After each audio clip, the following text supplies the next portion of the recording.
to Dr. Judy, Dr. Judy WTF, and Happy New Year, everyone. This is the fresh start of 2024. I can't believe how time flies.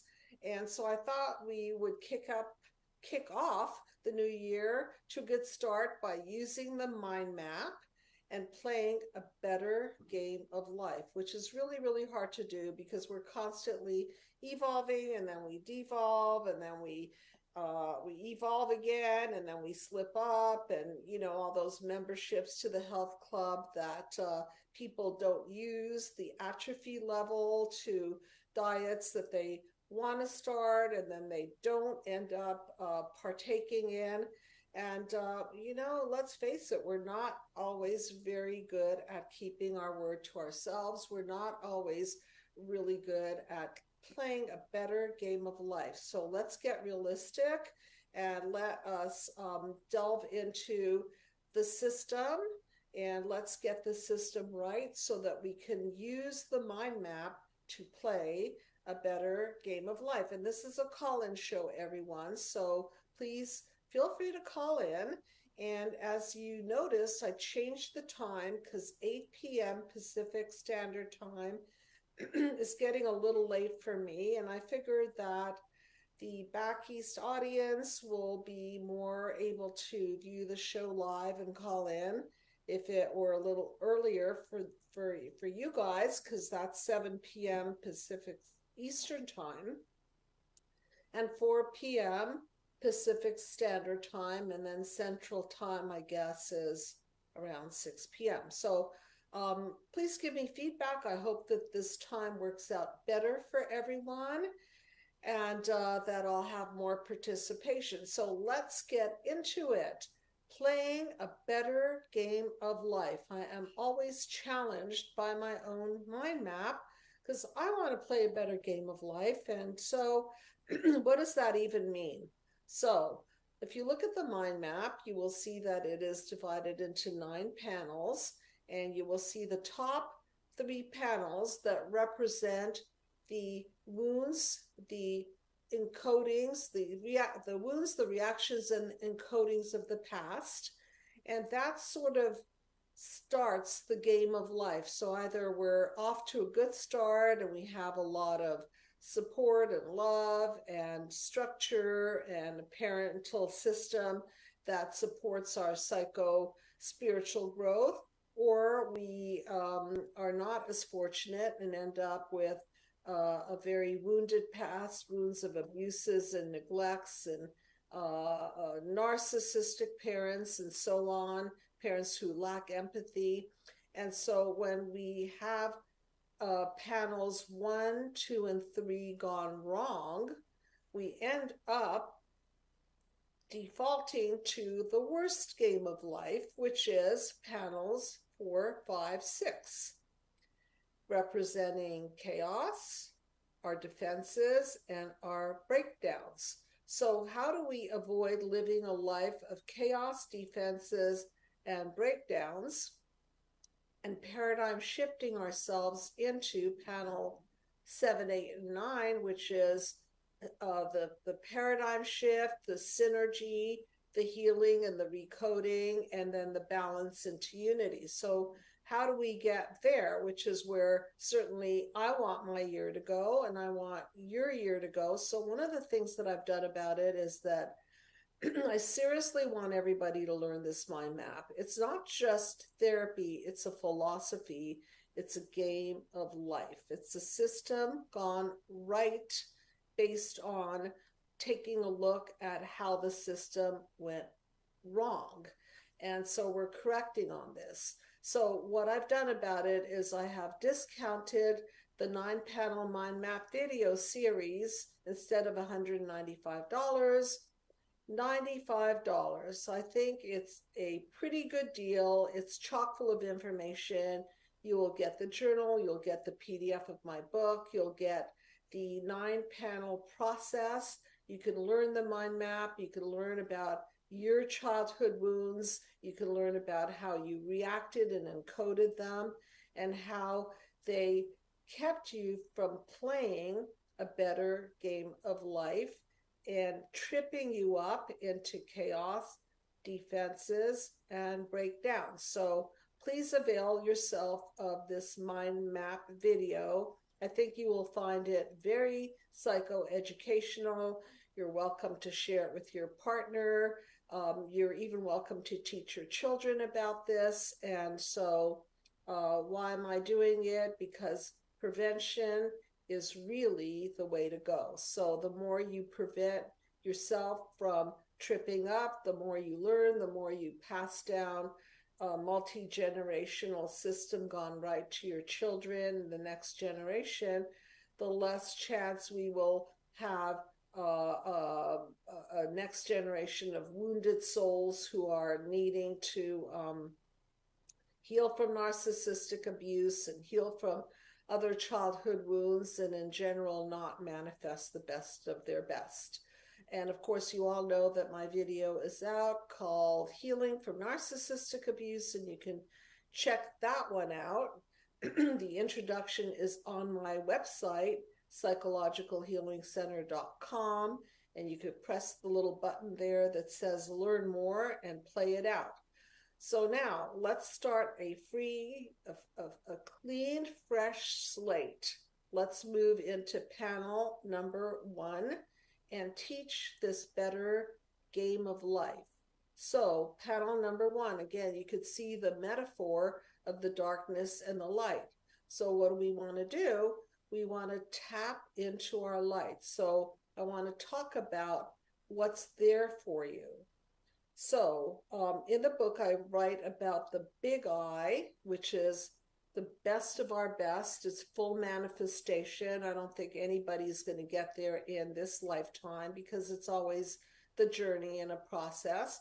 But it's what Dr. Maslow referred to as self-actualization. So the light is your potential to be creative, to be the healthiest that you could be, to be a role model for other individuals, to be in favor of your higher self, to have the potential for the best relationships that you can connect with. So it's the light, it's your light.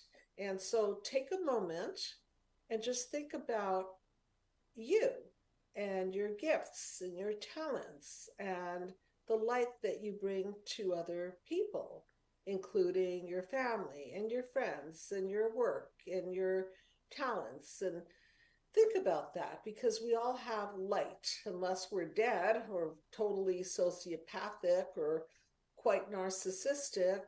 We have a lot of light to give. So panel 1 represents the best of our best. So if we're going to play the better game of life, we want to, so to speak, dip our paintbrush into our light. Now, see the little shadows across the light?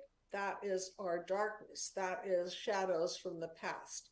Sexual abuse, verbal abuse, physical abuse, spoiling, smothering, emotional neglect, if I didn't say that already, and then the narcissistic abuse, which is the abuse that I call the wound of apathy, when your parents just don't have empathy. They don't know how to connect to you. They don't know how to offer you support and unconditional love and put your needs before their own. And what it does is it flips the system. And flipping the system leaves you at the effect of and not at the cause of. Okay, so first step in playing a better game of life is recognize your light and recognize what blocks your light. So again, what blocks your light could be your past abuses and neglects. It could be also compounded by people in your environment who are trying to sabotage your success. It could be the effects of poor programming and the way that you have compromised your own mental and physical health.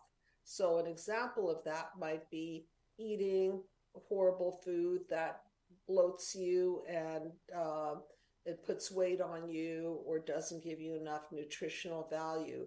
That would be an example of blocking your light. Another example would be hooking up with relationships that vampire your energy, creating non synergistic relationships that take more than they give. So these would be examples of playing a game of life very, very poorly. On the flip side, if you're dipping your life paintbrush into your light, then you want people around you who are growth partners.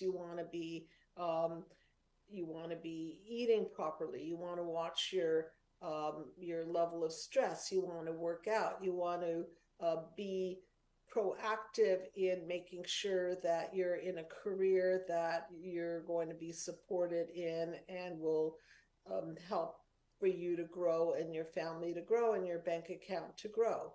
So that would be the difference between dipping your paintbrush in the darkness, which is being at the effect of all the drama, all the trauma, and all the wounds of childhood, versus cleaning the slate, starting to clean the slate. And so, an easy way to do it is just get the video for $95 and start cleaning the slate. If you're not a fan of therapy, fine. I've put it all in the video for you. And if you are healing from narcissistic abuse, then there's that other video that you can avail yourself of, and you could start healing that way. And of course, if you want somebody to take you through the journey, you can have a therapist take you step by step through it. So, any questions about panel one and your potential light and how to use your light to manifest the best of your best, and how to clear away the darkness and the shadows so you don't get tripped up? Any questions in the chat room? Maybe somebody wants to call in and share how they feel like they're just struggling with showing up in the best way possible and they're riddled with anxiety or low self-esteem or people trying to sabotage you. Please do call in. I really want this hour to be interactive, and I think that we can all learn from each other, and I could certainly share some of the things that interrupt my flow, because if you will, the light is also a metaphor for our flow. So when our flow is flowing, when it's on, then we're being causal, and we are directing our light in the direction of generating more for ourselves and others. When we're blocked, it's because we're stopped up, we're not able to get the best out of ourselves, and that's a sign that we've got to start cleaning up our paths so that we can unblock ourselves. So any questions in the chat room, or does anybody want to share how they block their own flow, or how other people try to sabotage your light? No questions yet, but you guys can call in at 323-524-2599. Please give Dr. Judy a call. Yeah, thank you, Tony, my host in the background, who I really appreciate. And of course, again, thank you, Tony, for all the years of support you've given me. I've been doing this for 10 years, and if not for Tony, I don't know if I would have had the courage to step into the studio and start the process, because believe me, it was pretty daunting for me to start this show 10 years ago and keep generating topics. But now I find that it's quite easy for me to do, because one idea leads to another idea, leads to another idea. And so the mind map certainly helps for me to flow better and organize my thinking, and certainly helps for me to help other people flow better too.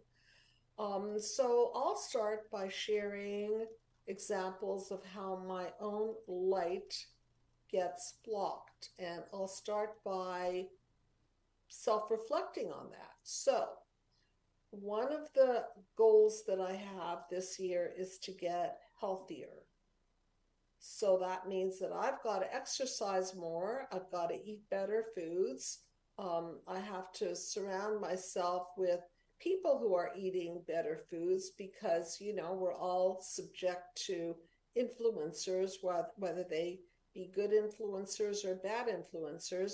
And my challenge, of course, is that I love bread, I love butter, I love pasta, I love ice cream, I love all kinds of things. However, I also love my health. Am I ever going to be perfect? Am I going to be eating steamed vegetables and fish and never partake in any carbs or anything? Probably not. So I think the first thing that we have to face is reality, the reality that we're not going to be perfect. However, what we do want to do to play that better game of life is to aim toward better choices more often than not. So, for example, the way I'm playing that better game of life is that I might say, okay, well, you just had spaghetti, you had some bread, so how about let's make a deal with myself and clean up with fish and vegetables for dinner. And then I can deal with that because I'm not putting myself on complete deprivation, nor am I putting myself on a complete looseness, just allowing for myself to eat whatever. The second thing that I'm doing is I'm paying attention more to how things relate to cause and effect. I might love pizza, but truth be known, if I eat pizza, or at least if I eat too much pizza, I'm not going to have a very good night because I will be up with major heartburn and I will pay the price. So, one of the ways that you could play a better game of life is by projecting the next step of your action. So, in my case, if I eat pizza, how nice and fun and delicious. However, I also have to keep in the back of my mind that I'm going to need 2 pillows to prop myself up. I'm going to be having heartburn. I'm going to lose sleep over it. I'm going to have to drink tons of water or clean out the next day. And then it sort of puts a little bit of a curb your appetite on the pizza. So maybe I'll eat less of it, or maybe I'll just taste the pizza and then eat something like a salad along with it, or fill up on the salad first so I don't want to eat too much of it. So I hope you're understanding that what I'm talking about is being proactive, and that is how you work the process.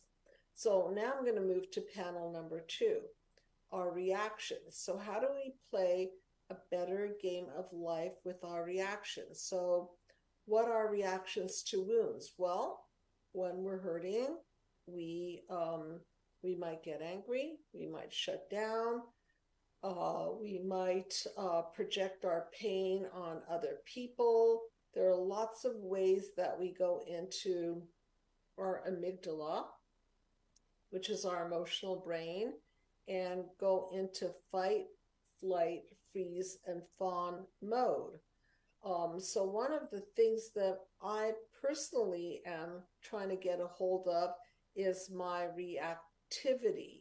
So instead of moving from my feelings into the reactions to my feelings, I might want to hit the pause button.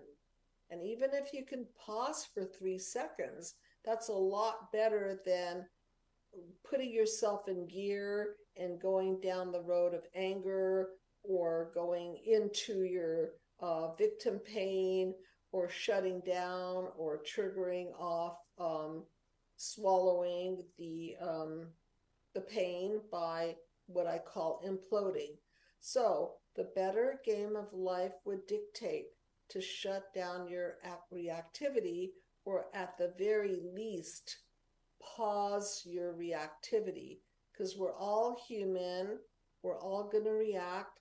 It's just that when we get into the habit of putting a little bit of a pause in there, guess what starts to return to our consciousness? We start looking at things through a logical perspective rather than a cracked lens of reaction perspective. And when we're in a logical perspective, we make better life choices. And that's how we could prevent accidents from happening. That's how we could prevent ourselves from saying yes when we really mean no. I mean, think of the ramifications of shutting down your reactions. So, one of the things that comes to mind is, you're driving in the car and somebody is trying to get into this sort of competitive race with you where they're trying to cut in front of you. And so maybe the reaction might be, well, I'm going to pay that person back. I'm going to cut in front of that person and I'll teach that person a lesson. And the force of reaction may be driven from the consciousness of competition or the consciousness of not wanting somebody to get the better of us. Okay, great. Nobody wants to have somebody get the better of us, but think of the consequences of getting into a bad game of life with somebody next to you, perhaps that might be drunk or high or angry at their boss or going through divorce or generally homicidal or suicidal. Do you really want to get that started? Or would it behoove you to just shut down your reactivity and get out of the consciousness of competition or payback and just slow down and let the person pass you by and just let the traffic flow by you so that that car can go ahead and speed in front of you and you disengage from the whole situation. So this is what I mean by playing a better game of life. And there are these little mini choices that we make each and every time. Think of how many times you've opened your mouth and said the wrong thing and you regretted what you said. Or think about how many times you put stuff in your mouth that you wished you didn't, or how many times you reacted to working out by saying, I'm tired, I'm too lazy, I'm too full, I'm too, I don't know, I deserve to just lie down. Well, you could, but every choice has a price to it. Okay, so every time you go on your reactions, or in this case, every time you go on your wishful, comfortable impulses, you might feel more comfortable in the moment, but you pay a price. So living the mind map way means connecting the dots and seeing what happens when you choose this. What's the outcome? Am I being the cause? Am I being at the effect of? What are the consequences of my choices, good and bad? Okay, I'll have pizza today and ice cream today. I won't be perfect, but tomorrow I'm going to clean out and have a lot of water and maybe steam some vegetables and take the system that's gone out of whack and put it back into some kind of a balance.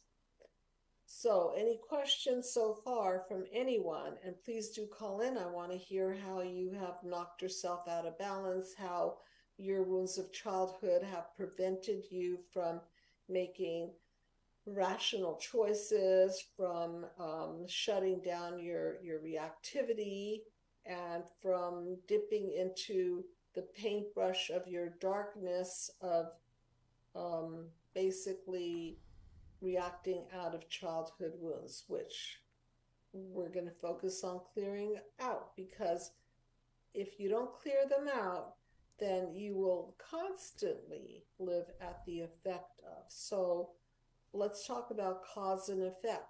Living at the cause is being directional, intentional, having longer term vision, understanding the impact of your actions on yourself and other people. Being causal also means owning your own stuff. I think I've talked a lot about that on my radio shows.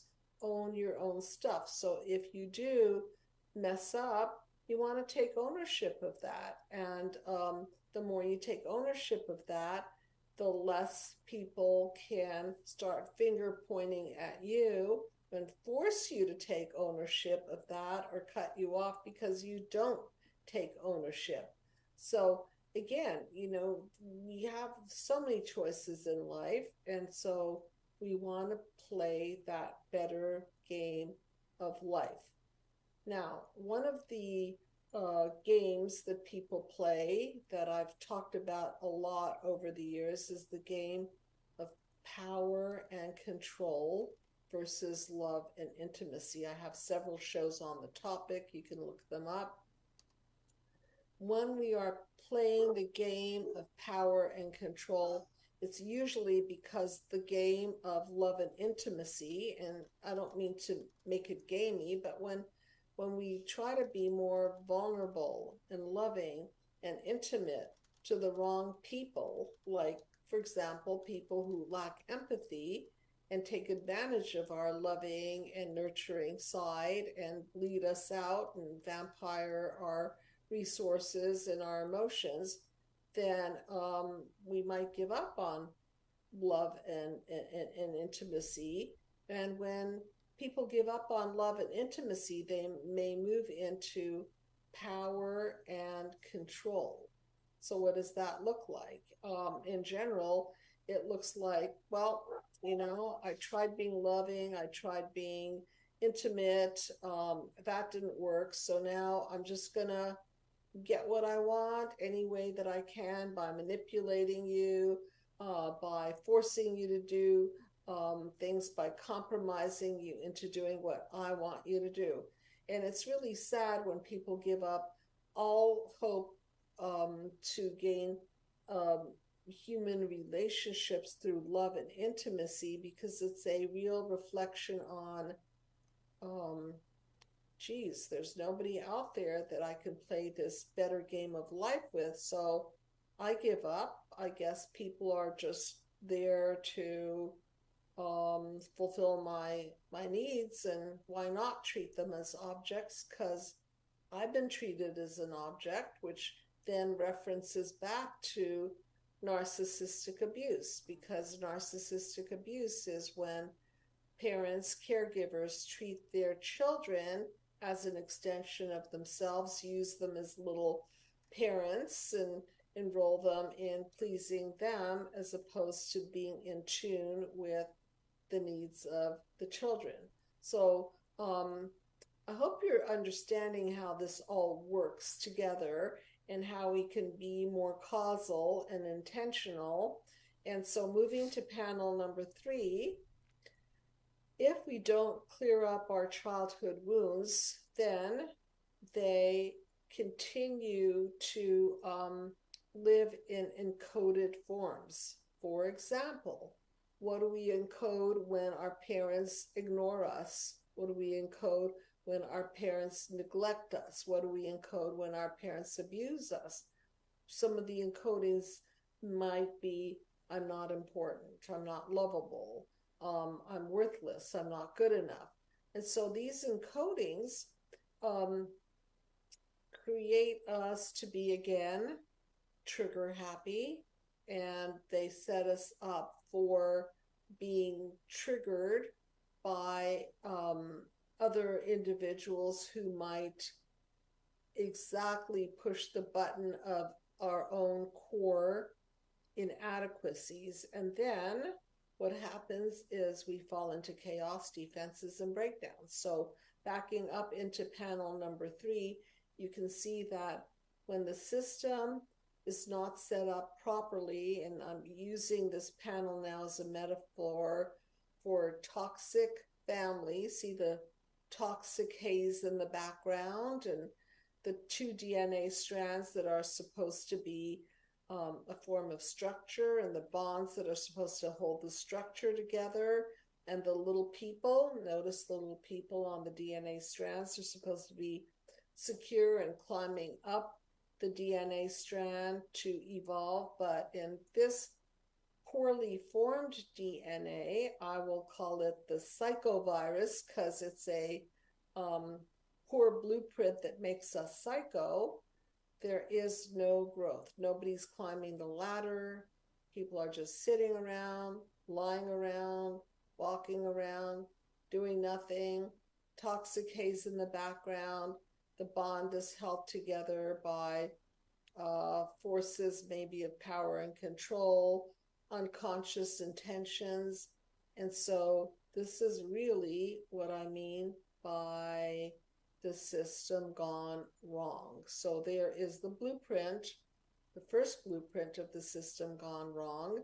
And so if we want to play a better game of life, it's really, really important to identify these nasty core beliefs left as impressions, psychological impressions by usually our family of origin, impressions like the ones that I've mentioned. I'm not lovable, I'm not worth it, I'm stupid, I'm fat, I'm ugly. I can go on and on. There are millions of negative core beliefs people buy into. And so playing that better game of life means identifying these core beliefs so that you don't identify with them, and dismantling these core beliefs so they don't dismantle you and your relationships. So putting it all together, let's go back to panel 1, 2, and 3 and review how to play that better game of life. So step number 1, dip into your light. Clear out the dark shadows that keep you from progressing and flowing. Panel number 2, shut down your reactions so that you're not coming from your raw amygdala and not getting yourself into trouble by being a reactor, but become a proactive being by shutting down the reaction so that you can get out of your emotions quicker and get into your logic. Another way I like to put it is clear the pathway so that you can be logical and not psychological, which makes you crazy.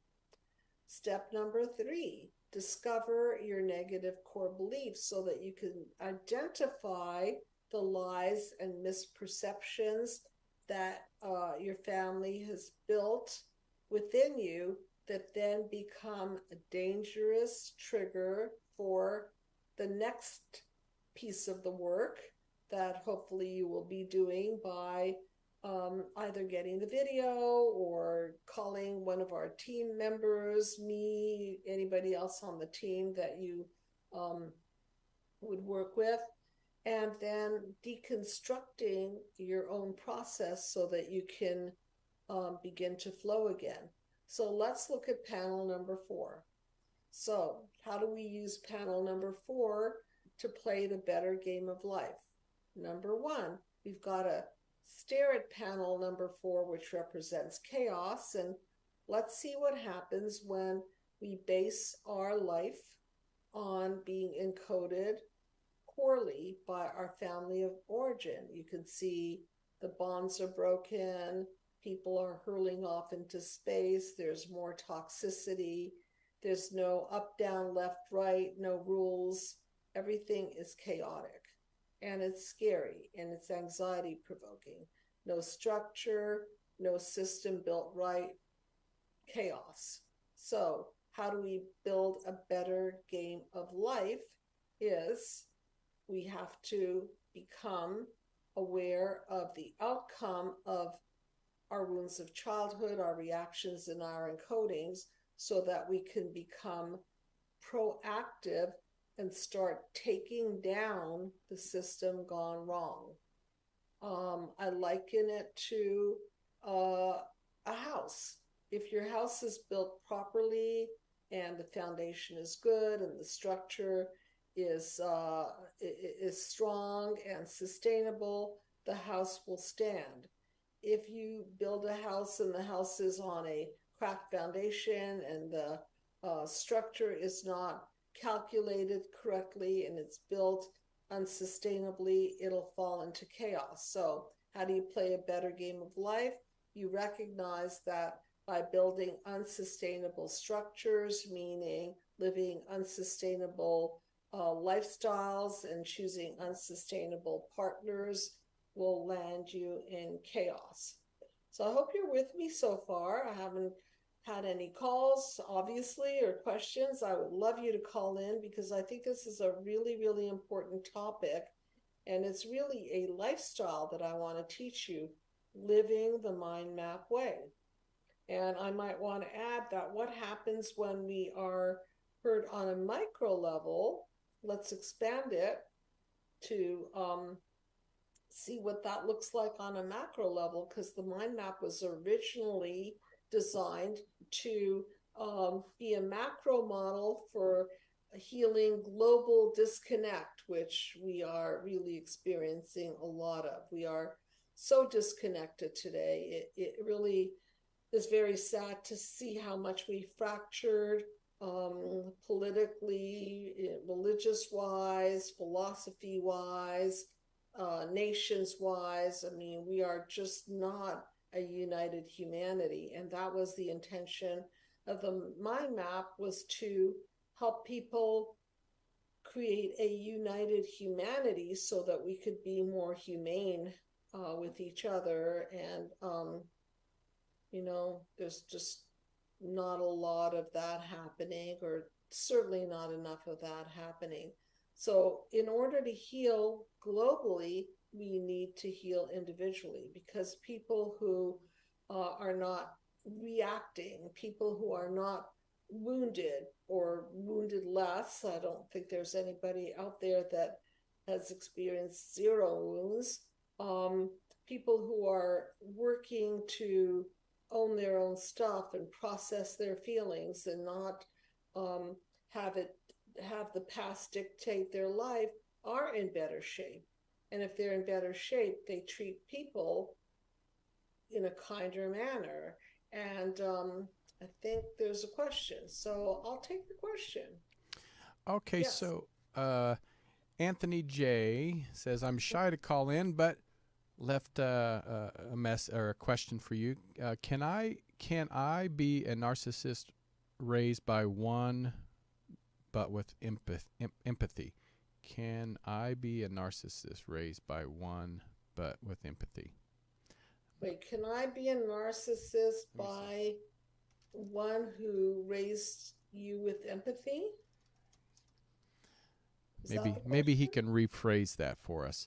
In the meantime, I do have a question about even a personal issue, if you don't mind. Something I experienced that when I was home that people might relate to for the holidays. That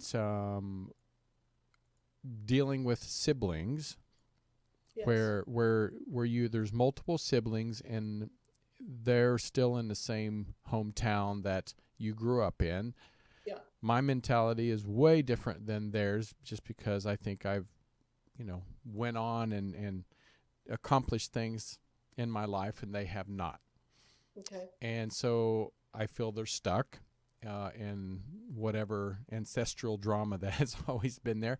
But how do you deal with siblings who you felt closest to, but now you feel like they're on the opposite sides and have become more of a narcissist, where they never either used to be or they hid it very well?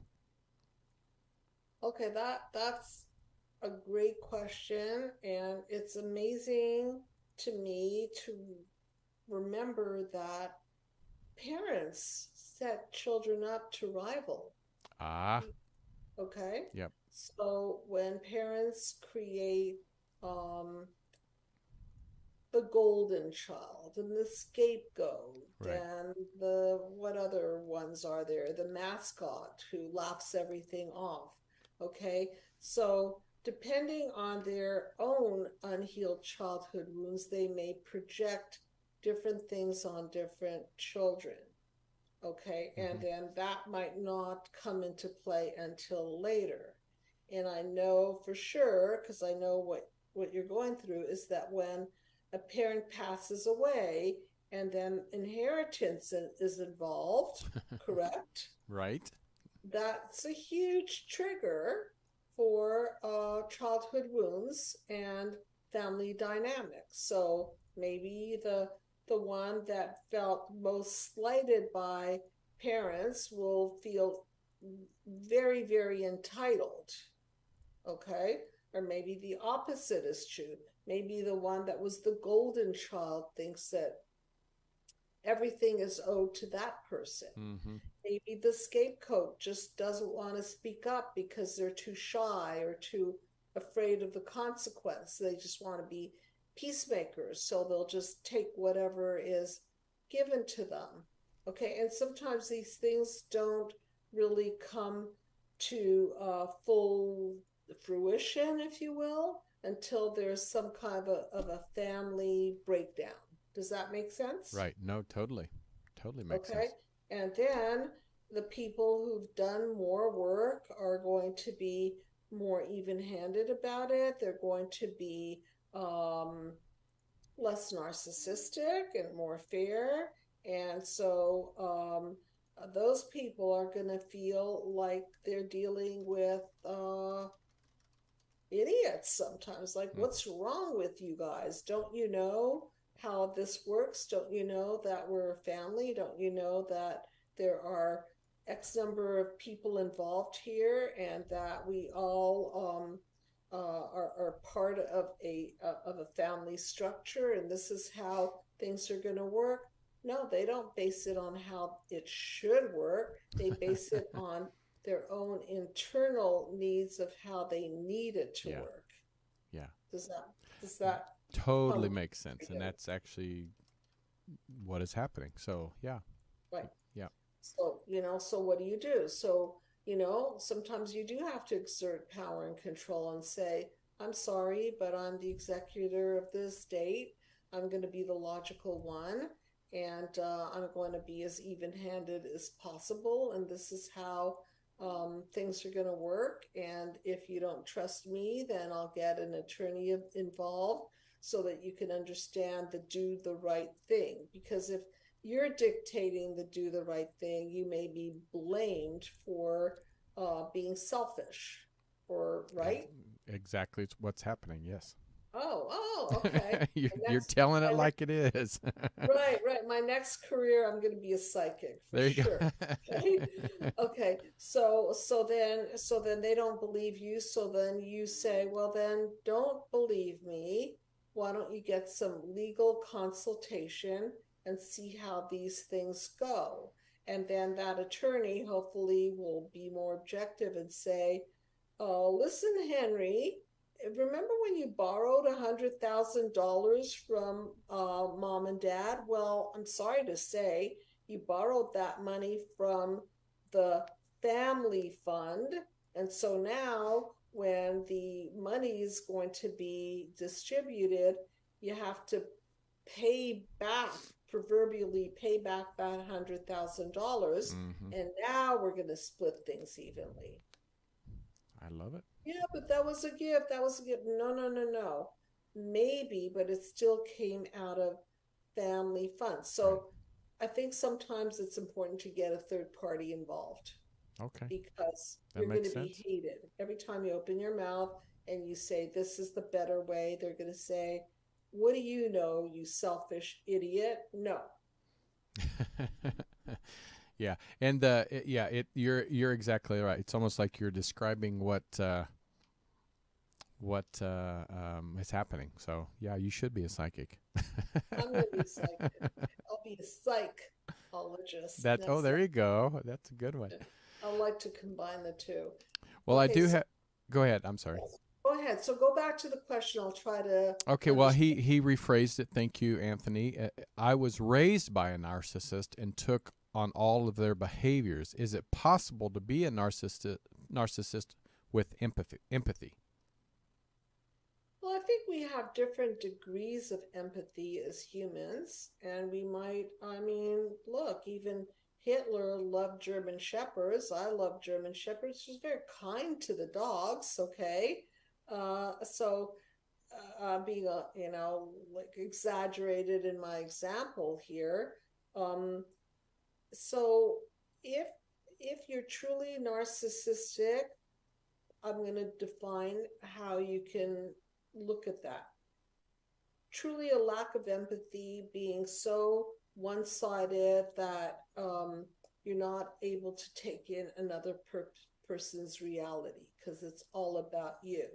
So, if that's how you operate, right, you can have empathy toward homeless people or animals that are hurting.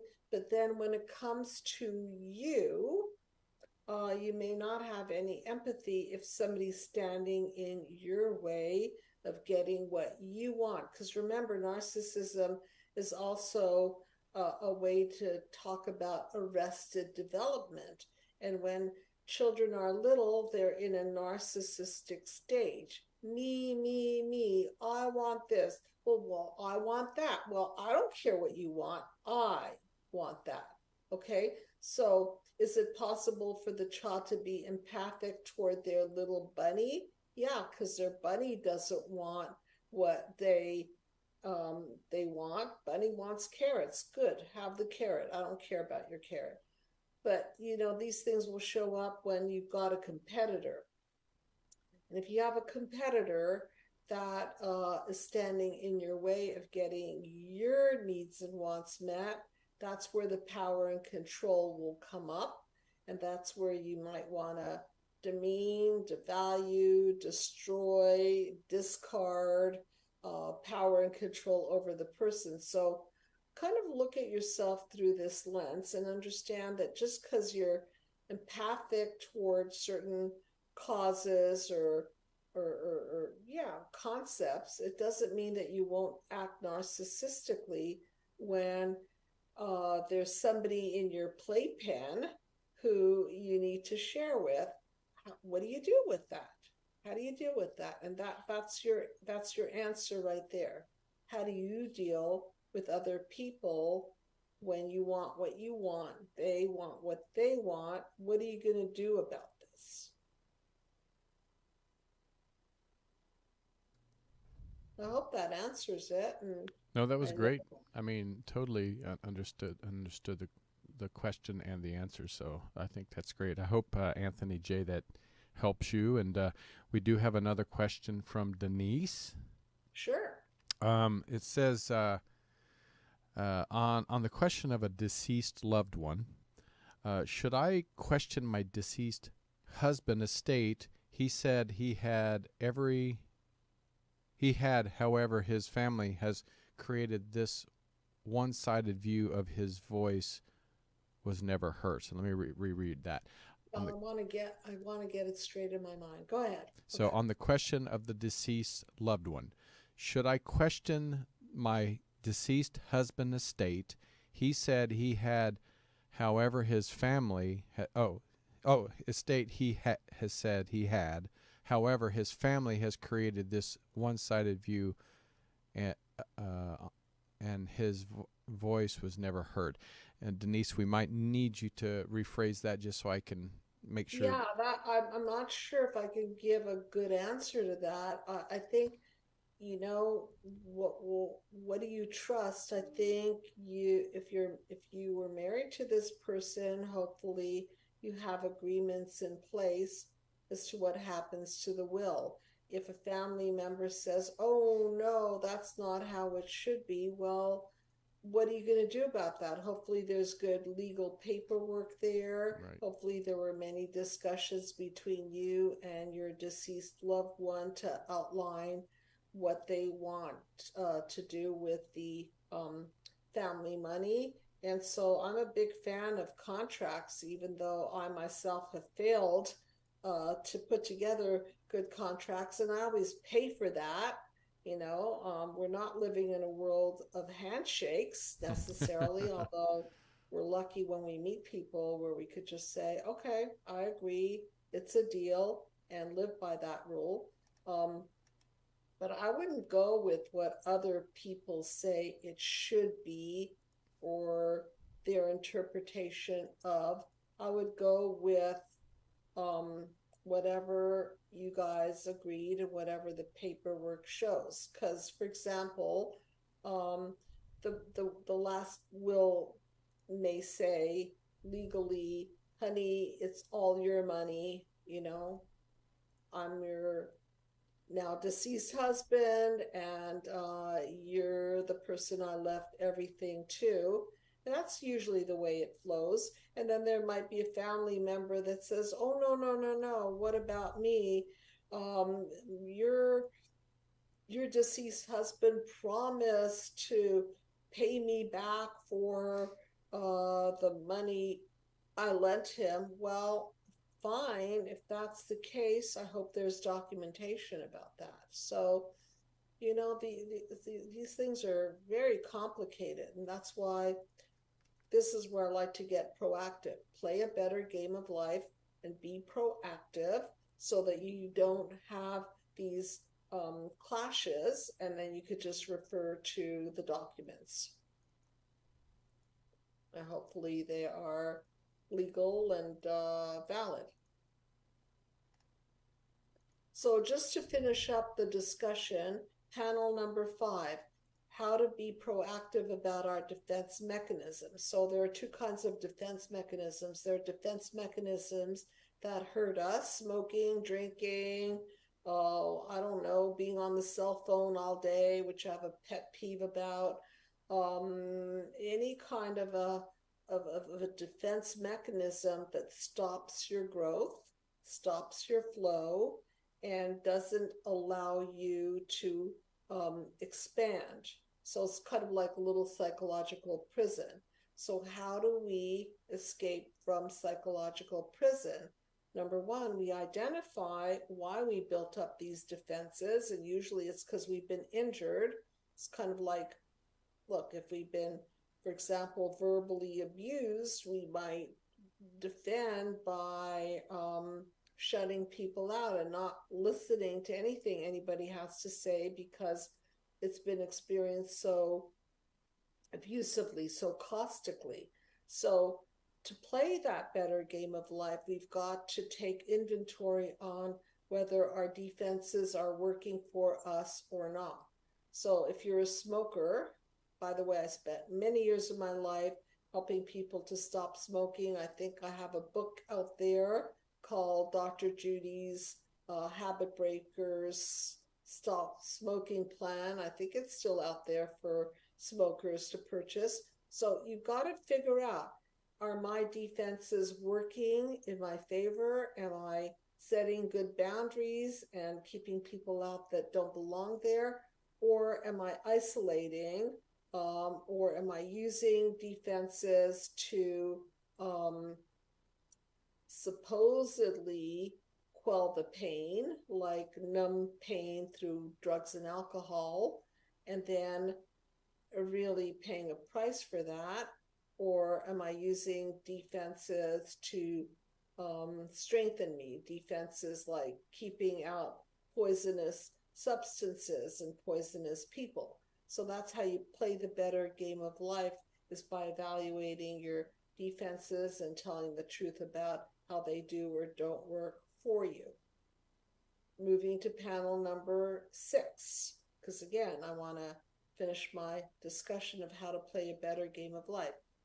Panel 6, breakdowns and breakthroughs. Okay, so now if you're on the brink of a divorce, if you're on the brink of breakdown in your health area or any other area, well, you're almost like at that too late point.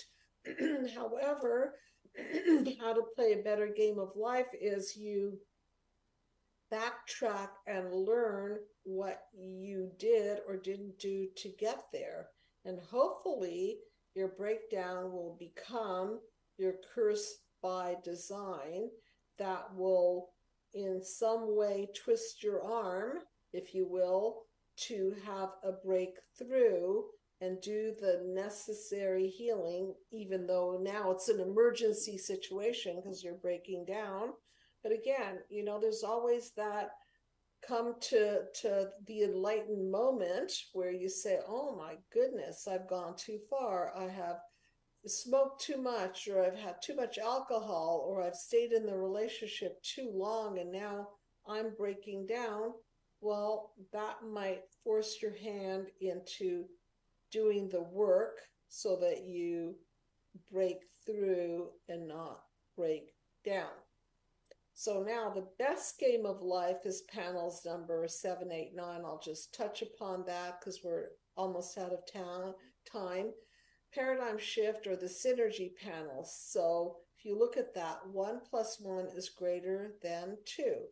The light in the center, synergy with other people, synergistic work where you're doing the work that you love, synergistic relationships where you're picking people that are in favor of your psycho-spiritual growth.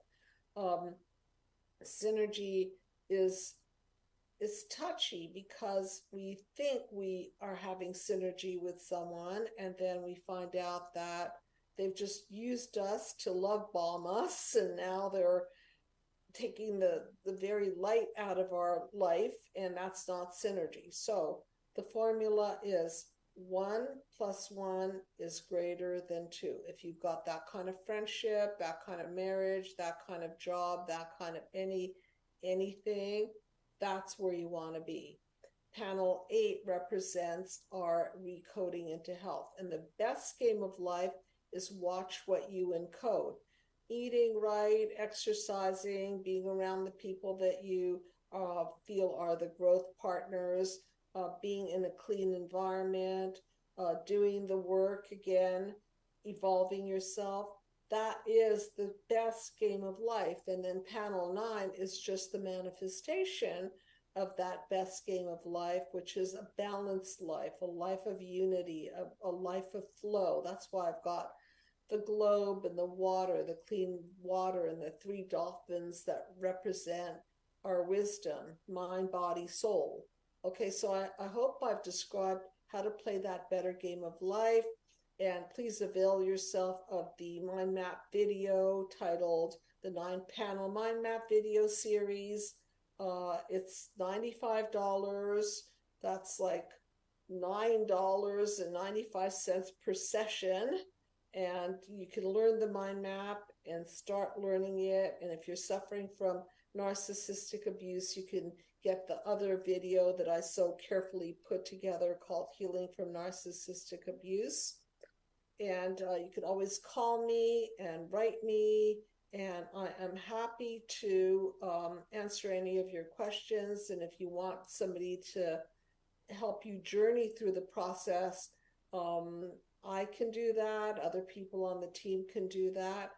What I want to leave you with is don't settle for less, and know that you can absolutely be the cause of creating a better game of life for yourself. Don't be unrealistic. You will have your setbacks. It doesn't matter.